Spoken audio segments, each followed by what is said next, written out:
Hello everyone, welcome to my YouTube channel farmer researcher. तो ये video है नई series Gujarat and Uttarakhand drug inspector exam preparation की, जिसमें मैं कवर करने वाला हूँ 10,000 MCQ क्वेश्चंस। एंड ये है पार्ट नंबर 14, जिसमें मैं आपके साथ डिस्कस करूँगा बायो फार्मास्यूटिक्स टॉपिक के ऊपर इम्पॉर्टेंट MCQ क्वेश्चंस। तो चलिए स्टार्ट करते हैं आज के पहले क्वेश्चन से। पहला क्वेश्चन है, on a drug the label states protect from light, what type of decomposition does the product undergoes. तो किसी प्रोडक्ट पे लेबल लिखा हुआ है प्रोटेक्ट फ्रॉम लाइट, तो वो प्रोडक्ट किस टाइप की डीकम्पोजिशन में जाएगा? कार्बोक्सिलेशन, डी कार्बोक्सिलेशन, हाइड्रोलिसिस और ऑक्सीडेशन। तो इसमें करेक्ट आंसर रहेगा oxidation, option D. The next question है, aspirin undergoes decomposition in a formulation, it can be prevented by. तो एस्पिरिन ड्रग जो है वो डीकम्पोज हो जाता है अगर किसी फार्मूलेशन में, तो इसकी डीकम्पोजिशन को हम कैसे प्रिवेंट कर सकते हैं? तो अगर एस्पिरिन की सॉल्युबिलिटी को सप्रेस कर दिया जाए उस फार्मूलेशन में, तो इसकी हेल्प से हम इसको प्रिवेंट कर सकते हैं, इसकी डीकम्पोजिशन को। सो इसमें option D, suppressing its solubility, is the correct answer. Next question है, which one of the following is primarily not a chemical decomposition. तो गिवन ऑप्शंस में से कौन सा एक केमिकल डीकम्पोजिशन नहीं है? तो isomerisation, hydrolysis and oxidation, these three are the types of chemical decomposition, लेकिन वोलेटलाइजेशन जो है वो एक केमिकल डीकम्पोजिशन का टाइप नहीं है। So option D is the correct answer. Next question है, which one of the following physicochemical properties is more important for passive diffusion of drugs from the gastrointestinal tract. So GI tract से drugs की passive diffusion के लिए कौन सी physico chemical property सबसे ज़्यादा important रहती है? तो इसमें ऑप्शन है dissolution constant, lipid solubility, partition coefficient and pH of the gastrointestinal fluids. तो इसमें करेक्ट आंसर रहेगा partition coefficient, option C is the right answer. Next question है, half life of a drug may be useful to determine. So half life जिसको T1/2 से denote करते हैं, तो इसको किसके लिए यूज़फुल रहती है, क्या चीज़ डिटरमाइन करने के लिए यूज़फुल रहती है हाफ लाइफ ड्रग की? तो it is useful to determine the time to get the steady state, option D is the right answer. Next question है, phase 2 reactions of a drug biotransformation. तो जो drug biotransformation that is metabolism के जो phase 2 reactions होते हैं, उनका main काम क्या रहता है? तो ये ड्रग की इनएक्टिवेशन करते हैं, ठीक है, ड्रग को इनएक्टिव फॉर्म में कन्वर्ट करते हैं। So lead to inactivation of drug, option D is the correct answer. Next question है, the rate of desorption is proportional to the. So rate of desorption किसके प्रोपोर्शनल होता है? तो जो भी अनकवर्ड सरफेस होता है उसके प्रोपोर्शनल रहता है आपका rate of desorption. So option B is the right answer. Next question है, the release of maintenance dose in sustained release dosage form should follow. तो जो हमारी सस्टेन्ड रिलीज डोजेज फॉर्म्स होती हैं, उसमें मेंटेनेंस डोज के रिलीज़ जो होता है वो कौन सा ऑर्डर ऑफ काइनेटिक्स फॉलो करता है? So it will follow the zero order kinetics, means concentration पे डिपेंड नहीं करेगा। So option A is the right answer. Next question है, the normal creatinine clearance value in humans is dash ml per minute. So normal creatinine clearance value humans में कितनी रहती है? So it is 120 to 130 ml per minute, option D is the right answer. Next question है, if the pKa of phenobarbital is 7.4, what fraction of drug would be ionised at pH 8.4। तो यहाँ पे हमें दो वैल्यूज़ दी गई हैं, एक है आपकी pKa जो कि है 7.4 एंड दूसरा है pH दैट इज़ 8.4। तो इसमें हमें फ्रैक्शन पूछी गई है आयनाइज ड्रग की, कि कितना ड्रग जो है वो आयनाइज होगा। तो इसमें आपका एक काफ़ी सिंपल सा फार्मूला यूज़ होगा, that is drug ionised is equal to 10 is to power pH minus pKa divided by 1 + 10 की पावर pH माइनस pKa। तो ये आयनाइज ड्रग्स के लिए ये फार्मूला रहेगा। तो इसमें जब हम वैल्यू सब्स्टिट्यूट करेंगे तो यहाँ पे आ जाएगा 10 pH है हमारा 8.4 माइनस pKa है हमारा 7.4 डिवाइडेड बाय 1 प्लस 10 8.4 माइनस 7.4। सो ये आपकी वैल्यूज़ आ जाएंगी 10 1 डिवाइडेड बाय 1 प्लस 10 1। तो ये आ जाएगी आपकी 10 डिवाइडेड बाय 11। सो इसका जो फाइनल आंसर आएगा that is 0.9। 10 divided by 11 is equal to 0.9। So इसमें ऑप्शन सी जो है वो करेक्ट आंसर रहेगा, that is 0.9। Then next question है the applicability of Noyes Whitney equation is to describe the. तो नॉइज़ विटनी इक्वेशन की applicability क्या रहती है? तो ये डिसोल्यूशन रेट को डिटरमाइन करने के लिए यूज़फुल इक्वेशन रहती है Noyes Whitney equation. Next question है drug X has a constant bioavailability and first order elimination, its maintenance dose rate will be directly proportional to. So एक ड्रग है जिसकी बायोअवेलेबिलिटी कांस्टेंट है एंड फर्स्ट ऑर्डर एलिमिनेशन वो follow कर रहा है and अपनी मेंटेनेंस डोज रेट पे। सो इसकी जो मेंटेनेंस डोज रेट है वो किसके डायरेक्टली प्रोपोर्शनल रहेगा? So it will be directly proportional to the total body clearance. ठीक है, बॉडी से ड्रग कितने रेट पे जो है क्लियर हो रही है, सो उस पे ये डायरेक्टली प्रोपोर्शनल रहेगा इसकी maintenance dose rate. Next question है which category of a drug is evaluated for dissolution. So कौन से कैटेगरी के ड्रग्स को हम डिसोल्यूशन के लिए इवेल्यूएट करते हैं?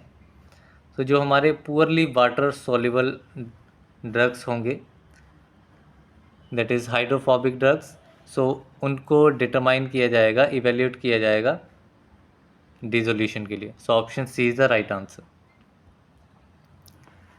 नेक्स्ट क्वेश्चन है the biological half life of procaine in a patient was 35 minutes and its volume of distribution was estimated to be 60 litres. The total clearance rate of procaine is. So total clearance rate इसमें पूछा गया है and इसमें हमें half life दी गई है, T half दिया हुआ है 35 minutes and volume of distribution B D दिया हुआ है 60 लीटर्स। सो इसमें अभी हम फॉर्मूला अप्लाई करेंगे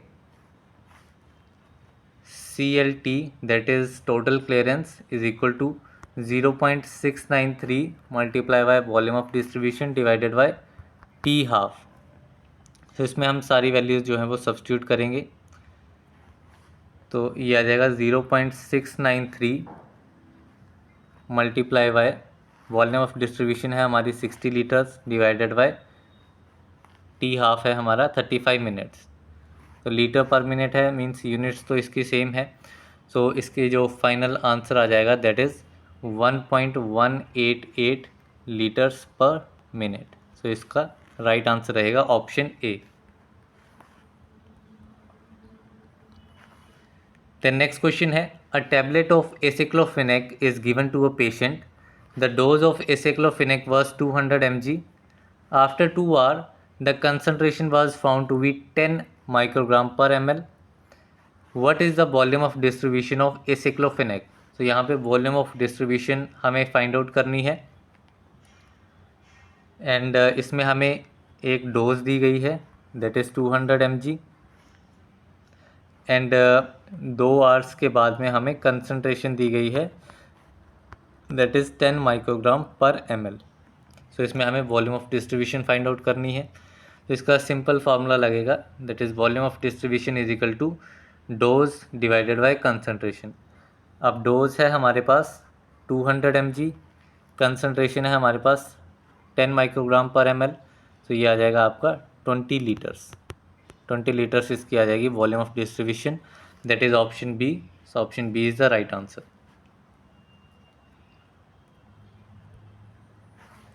नेक्स्ट क्वेश्चन है active tubular secretion is determined by. So active tubular secretion को कैसे डिटरमाइन किया जा सकता है? So it can be determined by using idopyracet. Option C is the right answer. Next question है, drug X has molecular weight of 750 daltons. From which of the following route will it get excreted? So कोई एक drug है जिसका molecular weight 750 Dalton's है. सो इतना wait होने की वजह से ये किस रूट से एक्सक्रीट होगा हमारी बॉडी से? सो it will be excreted by biliary excretion. Option A is the right answer. यहीं पे अगर वेट लेस देन 300 डेल्टन्स रहेगा सो ये हमारा एक्सक्रीट होगा यूरिनरी से एक्सक्रीशन से. एंड अगर ये वेट 300 टू 500 डेल्टन्स के बीच में रहेगा तो ये बिलियरी एंड यूरिनरी एक्सक्रीशन दोनों रूट से एक्सक्रीट हो सकता है. बट यहाँ पे 500 से ज़्यादा रहेगा तो ये एक्सक्रीट होगा आपका बिलियरी एक्सक्रीशन से. सो ऑप्शन ए जो है वो करेक्ट आंसर है. नेक्स्ट क्वेश्चन है, flip flop phenomena occurs when. So flip flop phenomena कब अकर करता है? जब आपका KE/KA रेशियो जो है वो 3 या फिर 3 से ज़्यादा रहे. KE इसमें आपका रहता है elimination rate constant and KA आपका होता है अब्जॉर्प्शन रेट कांस्टेंट. तो इसका जो रेशियो है वो आपका 3 या फिर 3 से ज़्यादा होगा. तो उस कंडीशन में आप कहेंगे it is a flip flop phenomena. Next question है, which of the following statement is correct. इसमें हमें करेक्ट स्टेटमेंट आइडेंटिफाई करनी है. सो स्टेटमेंट 1 है, alloxanthine is a long acting competitive inhibitor. So ये लॉन्ग एक्टिंग कम्पिटिटिव इनहिबिटर नहीं है. Next statement है, probenecid decrease T12 of alloxanthine and allopurinol increase T12 of प्रोवेंसिड.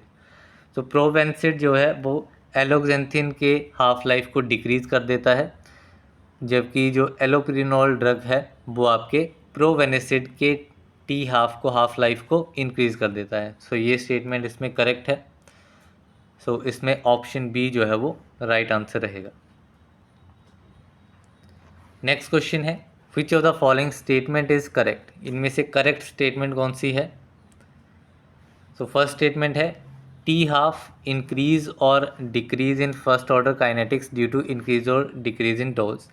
सो जो T12 है हाफ लाइफ है फर्स्ट ऑर्डर काइनेटिक्स की वो डोज के बढ़ने या घटने से इंक्रीज़ या डिक्रीज़ होती है. सो ये स्टेटमेंट इसमें इनकरेक्ट है क्योंकि डोज पे डिपेंड नहीं करेगी, कंसंट्रेशन पे डिपेंड करती है. नेक्स्ट है, increase dose results decrease creatinine clearance. T12 increase zero order kinetics. So ये स्टेटमेंट भी इसमें इनकरेक्ट है. द नेक्स्ट स्टेटमेंट है, इन 4 to 5 half life nearly completely drug elimination occurs. तो 4 से 5 हाफ लाइफ में जो है वो आपका मोर देन 90% या 95% से ज़्यादा ड्रग जो है वो एलिमिनेट हो जाता है. तो इसमें ऑप्शन सी जो है वो करेक्ट आंसर रहेगा. नेक्स्ट क्वेश्चन है, how much solvent is required to dissolve a sparingly soluble salt. Sparingly soluble salt को डिज़ोल्व करने के लिए कितना सॉल्वेंट जो है वो रिक्वायर्ड रहता है? So it is 100 to 1000 parts. Option D is the right answer. Next question है, sigma minus method is use to determine the. तो सिग्मा माइनस मेथड किस चीज़ को डिटरमाइन करने के लिए यूज़ किया जाता है? So it is use to determine the rate of elimination. Option B is the right answer. Next question है, according to the pH partition theory a weakly acidic drug will be absorbed more likely from the stomach because the drug exists primarily in the. so pH partition theory के according जो हमारे weakly acidic drug हैं वो stomach में ज़्यादा easily absorb होते हैं क्योंकि जो ड्रग है वो एग्जिस्ट करता है primarily in un-ionised and more lipid soluble form. ठीक है, ड्रग का नेचर अनआयनाइज्ड एंड ज़्यादा लिपिड फॉर्म में होने की वजह से ये स्टमक में मोर लाइकली अब्जॉर्ब होता है. So option D is the right answer.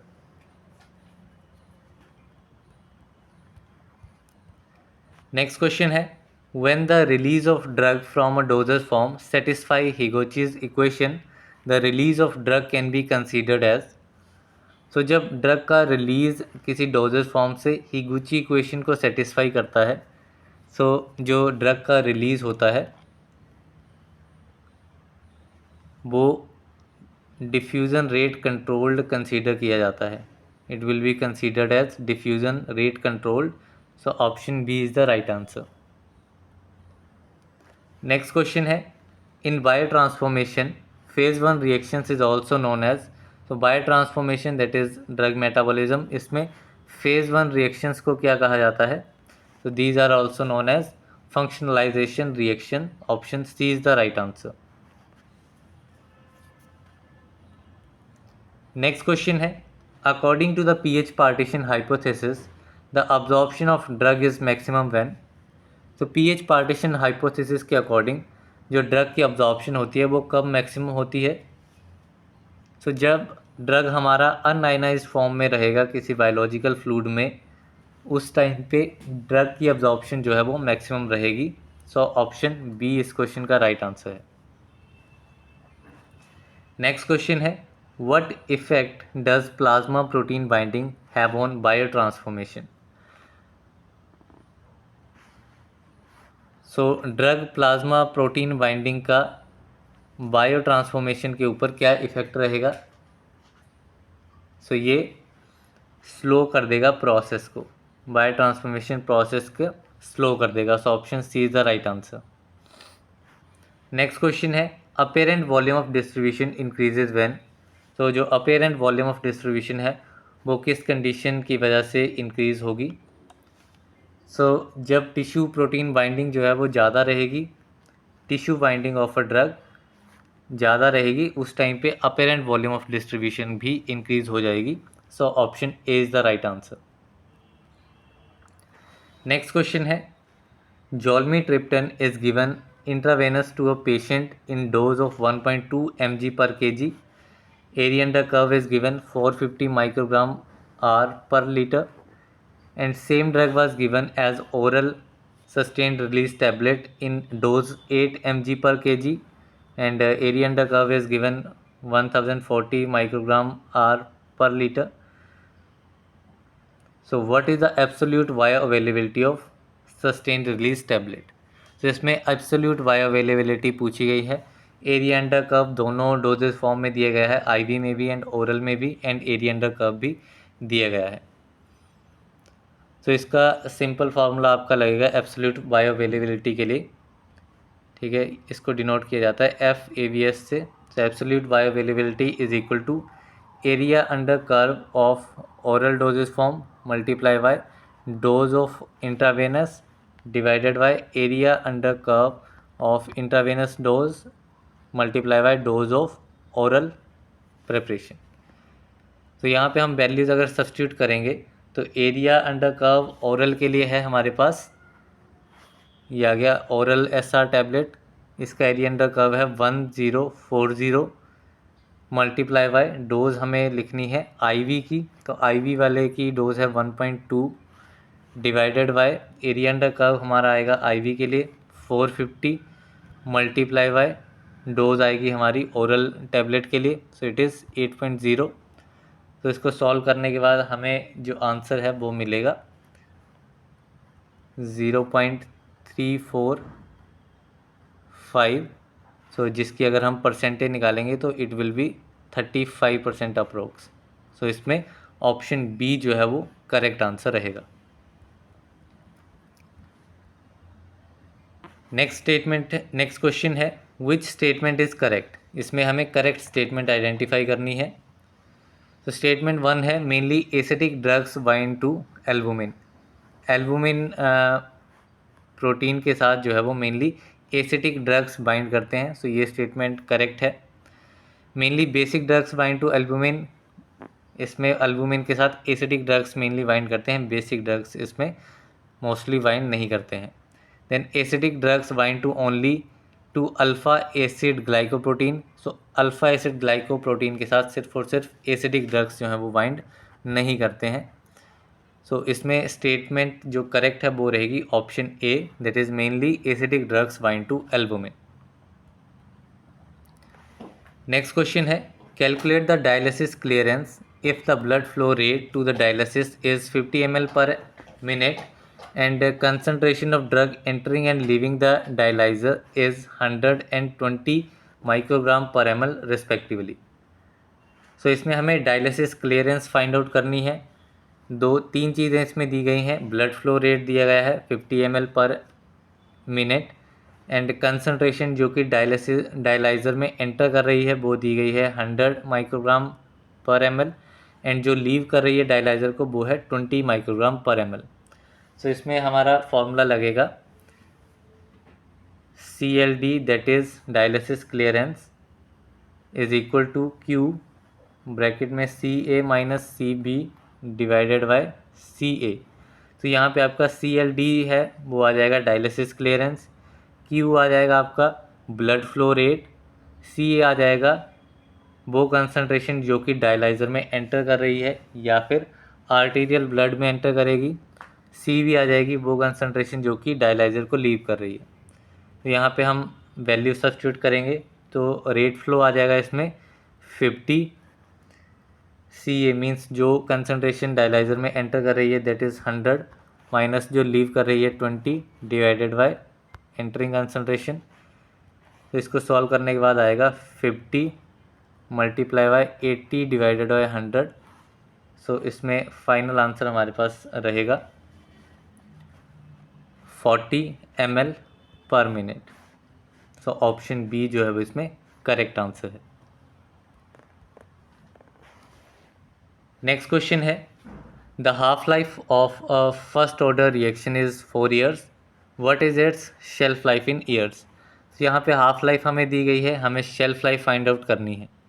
So shelf life को डिनोट करते हैं T90 से। तो शेल्फ लाइफ का फॉर्मूला होता है 0.105 डिवाइडेड बाय के है हमारा रेट कांस्टेंट। अब हमें क्वेश्चन में जो है वो हाफ लाइफ दी गई है फर्स्ट ऑर्डर रिएक्शन की। सो टी हाफ डिनोट करते हैं हाफ लाइफ को। सो टी हाफ का फॉर्मूला होता है फर्स्ट ऑर्डर रिएक्शन के लिए 0.693 डिवाइडेड बाय के। सो यहाँ से हम के की वैल्यू फाइंड आउट कर लेंगे। So K is equal to 0.693 divided by T half and T half है हमारा 4। यहाँ पे इसका आंसर आएगा 0.17325। देन इस वैल्यू को हम शेल्फ लाइफ वाले फार्मूला में ऐड करेंगे। T90 is equal to 0.105 divided by 0.17325। तो इसका आंसर आपको रहेगा 0.61, that is option D. So option D is the right answer. Next question है, generally passage of drug molecules across a cell membrane from high concentration to a region of low concentration is known as. So drug molecule का passage या फिर transport cell membrane के cross high concentration से low concentration में means concentration gradient के along. So इस process को क्या कहा जाएगा? So it is known as passive diffusion. Option C is the right answer. The next question है, the loading dose of a drug is usually based on the. So जो loading dose है जिसको denote किया जाता है DL से, ये किस चीज़ के ऊपर बेस्ड रहती है? So it is based on the apparent volume of distribution and desired drug concentration in plasma. So option C is the right answer. Next question है, following is not true for PKA of a drug. तो PKA drug के कौन सी statement जो है वो इसमें incorrect है? सो PKA के लिए pH at which half of the molecules of solute in solution are ionized, it is the correct statement. It is determined using Henderson-Hasselbalch equation से हम PKA वैल्यूज़ को डिटरमाइन कर सकते हैं। It affects the solubility of a drug at given pH, different pH पे ये affect कर देगा सॉल्युबिलिटी को ड्रग की। And at pH above this the solute exist in ionize form. So ये वाली स्टेटमेंट इसमें इनकरेक्ट है। So option D is the right answer. Next question है, following is true for K water in oil in Brunner's equation. So water in oil coefficient के लिए Brunner's equation में कौन सी statement जो है वो ट्रू है? So partition coefficient of a drug in between the lipoidal membrane and the aqueous GI fluids, so ये statement incorrect है. Then higher the value of K water in oil, faster the dissolution. This statement is true. And it is an intrinsic dissolution rate constant. So ये statement भी सही है. So इसमें option D है, both B and C. So option D is the right answer.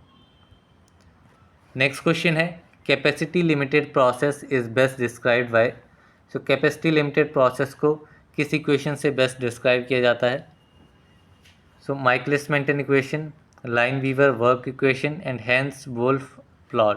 तो ये तीनों equations जो हैं वो यूज़ की जाती हैं आपकी कैपेसिटी लिमिटेड प्रोसेस को डिस्क्राइब करने के लिए. So option D all is the right answer. Next question है, in Michaelis Menten equation when Km is equal to C, Km is Michaelis Menten constant and C is the concentration. तो जब ये दोनों values equal हो जाएंगी तो उस केस में जो रेट ऑफ प्रोसेस है वो आपके मैक्सिमम रेट के हाफ के इक्वल हो जाएगा. ठीक है, the rate of process is equal to half of the maximum rate. So option A is the right answer. Next question है, the initial distribution of a drug into tissue is determined chiefly by. तो जो initial distribution होती है drug की tissue में उसको कैसे determine किया जाता है? तो जो टिश्यू में ब्लड फ्लो का जो रेट है उसकी हेल्प से डिटरमाइन किया जाता है इनिशियल डिस्ट्रीब्यूशन को ड्रग की. तो इसमें ऑप्शन ए जो है वो राइट आंसर रहेगा. तो यहाँ पे टोटल 39 MCQ क्वेश्चंस हमने डिस्कस कर लिए हैं इस वीडियो में. अभी बायोफार्मास्यूटिक्स के अनदर 40 MCQ क्वेश्चंस हम नेक्स्ट वीडियो में डिस्कस करेंगे. सो मिलते हैं अगली वीडियो में, तब तक के लिए थैंक यू वेरी मच.